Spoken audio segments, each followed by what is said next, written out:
Hello, welcome everybody. Welcome back. We're going to do the tutorial for this wonderful wooden door hanger. Absolutely beautiful and so much fun to make. So we're gonna just hop right to it. We're gonna start by pouring some of your paint. Already pre-poured, I have white. You're gonna need a little bit of peach, a little bit of the dark pink, your light pink. Then I mix some brown and white. There's also that dark brown and some black. So you want to pour those colors. Again, some white, peach, black, both of your pinks, and you're going to want brown to mix some brown and white together. If you don't want to use this color combo, you can also pick whatever different colors you want for your background. So if you don't want to use the light brown, you can change that up. If you don't want to use making that pink color or peachy color, you can change that up too.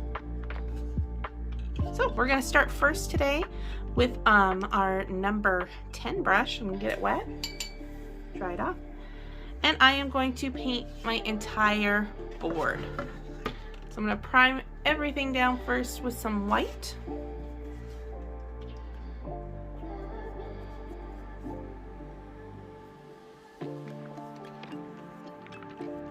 Again, you can watch through these videos, pause them. Give yourself all the time you need. Just like the paint will absorb very quickly into the wood. Just kind of paint with the grain.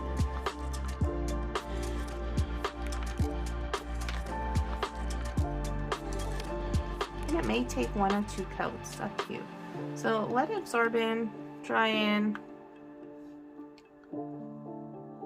Then if you feel like you need to pause, do another coat, do another coat. If your edges of your wood too need a little sandpaper, grab some sandpaper, sand around it. I kind of like it when it picks in some paint thicker in some areas and you have a little more see-through wood grain on the others. Again, just get a nice coat. And if at this point you need to pause, and then do another coat, and then come back once we are all dry. All right, now that my background is painted white and it's to my liking, I just did 1 coat. I think I'm gonna do a little bit more spots where it absorbed in and didn't look like there's much white, but I like when you can see some of that wood grain showing through. So it's all about your preference. So now that this is dry, we're gonna get ready next to go into our next accent color, and I'm going to mix some browns and white together to get the desired color I want. Now I'd already pre-mixed some brown and white, but you can also just scoop. You want to mix some brown and white together, get that shade you want.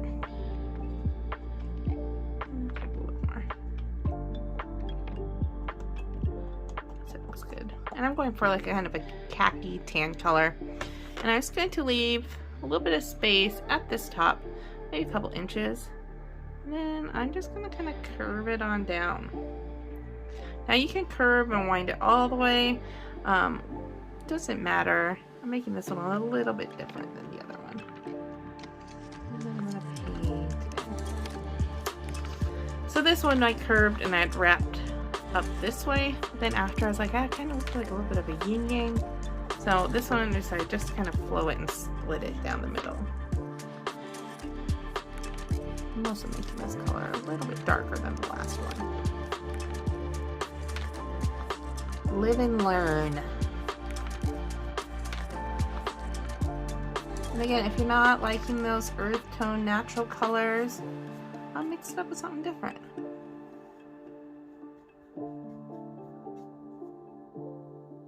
So again, just smoothing. And once you have that white primed on, this paint color goes on nice and easy. Oops, picked up a little white from the edges. There we go. Looking pretty good. I'm gonna dry this, wash my brushes, and we're gonna get ready next to add our next accent color.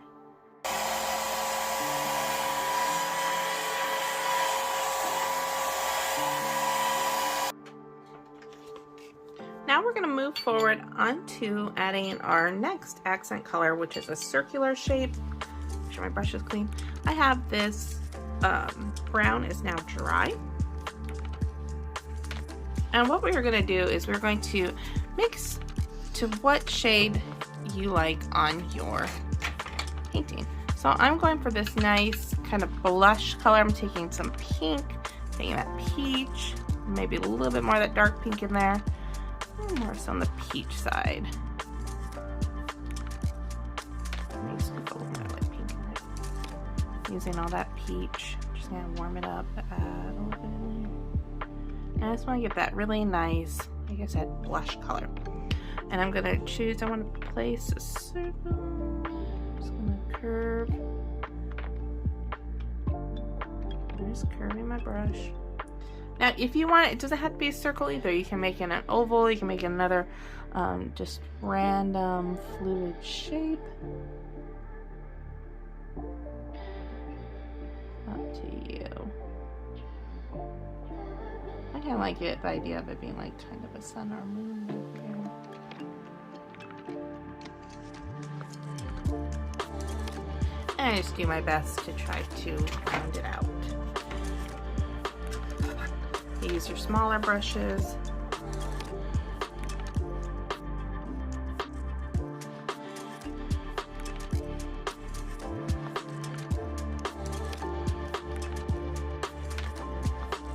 That's it, looks pretty good.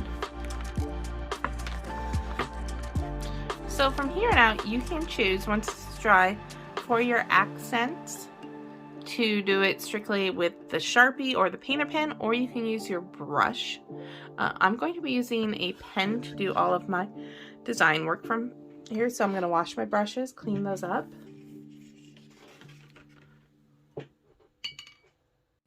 So now that we have this dry, this is where we decide if you're going to move forward with drawing with the painter pen or Sharpie, which I did on this original one. And then now that I'm thinking about it a little bit more, I'm actually going to show you how to create it with the paint in case you don't want to use the Sharpie or you don't want to use your pen. So if you are using a painter pen or Sharpie, just follow along with the instructions as I'm painting it.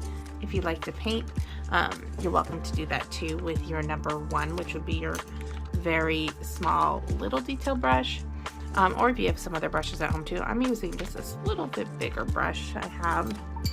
And you're going to want to add a little bit of water if you are going to paint your designs. If you want to paint your designs, you're going to add a little bit of water, making this little paint puddle here. I'm going to pull up before you get started. You can also use a pencil to kind of sketch on a little bit of the designs. I don't want to see any pencil marks, so I'm just going to go with it. And it's all about going with the flow and just that organic movement. So I'm going to start first with this big one. I got my brush, and again, if you're using a marker, you're just going to go with your marker. And I'm just going to start at the base where I want it to start from. And I'm just going to lightly pull right on up however far I want my stem to go. And I placed it to end right here because I had a little blemish that I want to cover up. So like I said, just a nice little curved stem coming on through. And then this at the very top here is going to be my first leaf. So I'm just going to pull, make a leaf coming off of there. And then maybe I have another one that's going to come off of here. And back into that stem. Another one's going to come out.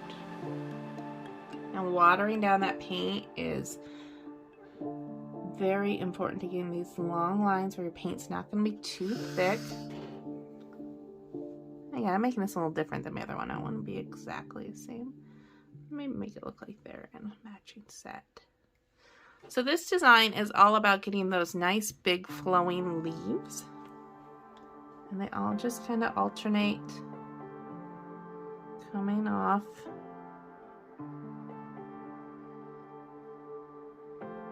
This branch, that branch stem. Keep in mind I do want to keep some room down here for the other part of my design.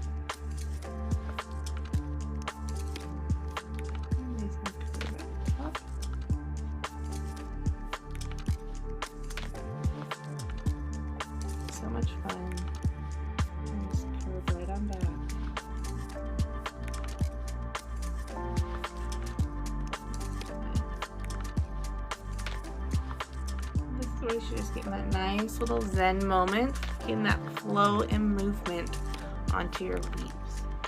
So from here, I'm going to start to thicken my stem once I get all the leaves put on.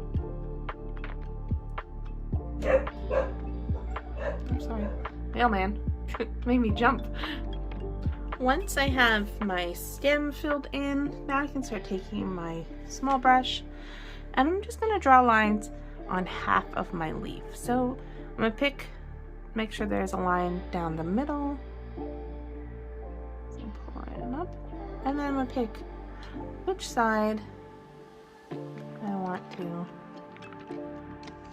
make some little lines. And so then I'm just going to split these right in half and clean up any ends.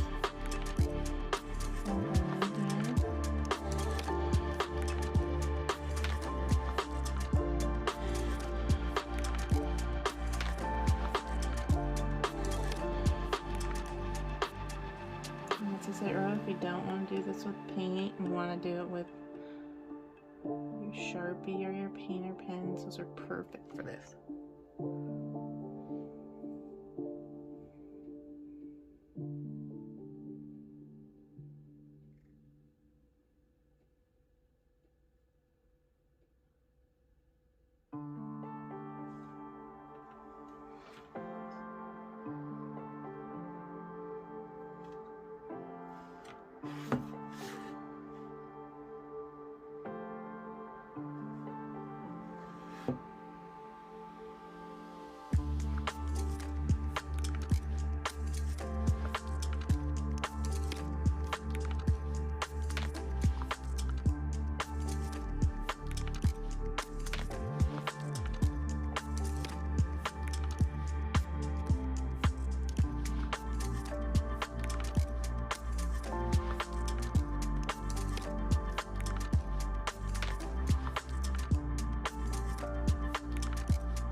Pretty good. Let's clean up its lines. And then for my next one that I'm going to do over here, it's going to be much shorter. Just make a nice little curve for the stem. Apply a little more pressure to come down. And at the very top, I'm just going to make a nice little round. And you can choose to leave them empty, the leaves, or you can fill them in with black.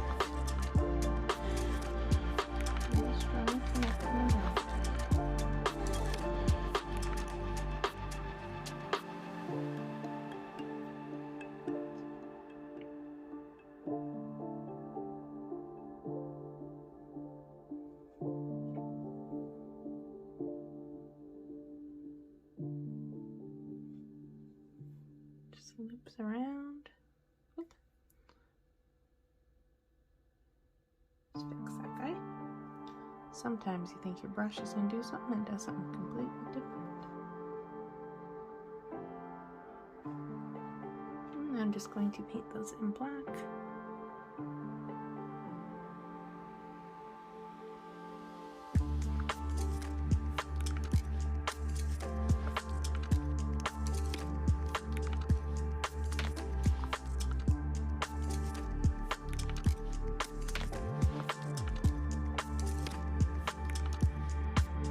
Just taking my time, filling them in one by one. Now when you film it, you don't need to use the water down.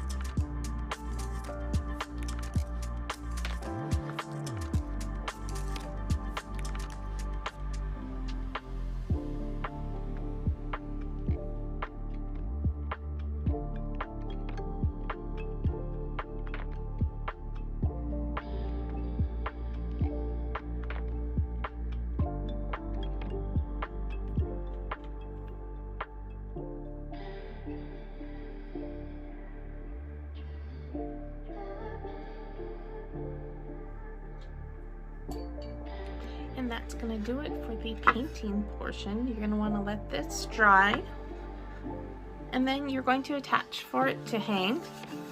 You can, they didn't even glue, the staff did this.